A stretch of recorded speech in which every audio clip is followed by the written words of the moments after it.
લાઠીના ચાવડ બેઠક પર કોંગ્રેસના ઉમેદવાર શાંતુબેન ડેરના પ્રચાર પોસ્ટરો રાત્રિના સમયે અજાણ્યા શખ્સો દ્વારા ફાડી નાખવામાં આવ્યા છે।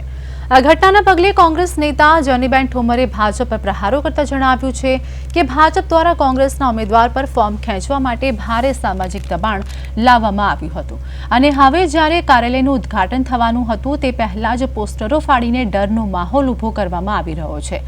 સ્થાનિક કોંગ્રેસ અગ્રણી કાનજીભાઈ ડેરે જણાવ્યું કે રાત્રે 12 વાગ્યા સુધી પોસ્ટરો બરાબર હતા, પરંતુ સવારે જોતા તે ફાટેલી હાલતમાં મળ્યા હતા।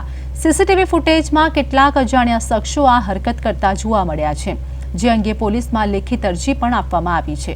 મહત્વનું છે કે આ બેઠક પર ભાજપના ઉમેદવાર તરીકે જાણીતા કલાકાર માયાભાઈ આહિરના પુત્રી હોવાથી આ બેઠક હાઈ પ્રોફાઇલ બની છે। હવે જોવાનું એ રહેશે કે પોલીસ તપાસમાં પોસ્ટર ફાડનારા શખ્સો કોણ છે તે સત્ય સામે આવે છે કે કેમ।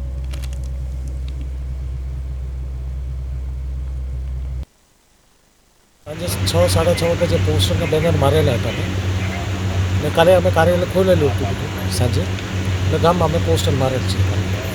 રાતના 12 વાગ્યા સુધીને પોસ્ટર બધા બરાબર હતા।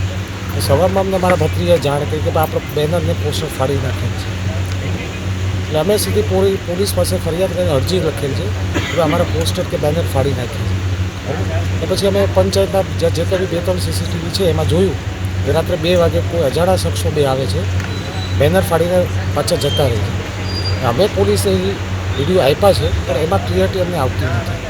અમને એવું છે કે ભાઈ જે સામે પક્ષવાળા છે, અમે એવું માનીએ છીએ કે ભાઈ કદાચ એ લોકોએ કરાવેલ છે, એ લોકોને માનવું છે કે ભાઈ એ પોતે હારે છે, હારના ડરથી આવા જે કંઈ બી સ્ટન્ટ કરે છે એવું અમને લાગે છે। હવે પોલીસે કહ્યું કે તમે તપાસ કરી છો કે પૂરે કરેલી છે, ક્યાં પક્ષે અમારા ઉમેદવાર શાંતુબેન ડેર સાથે એ જ પ્રકારે દબાણની રાજનીતિ અપનાવવાનો પ્રયાસ કર્યો।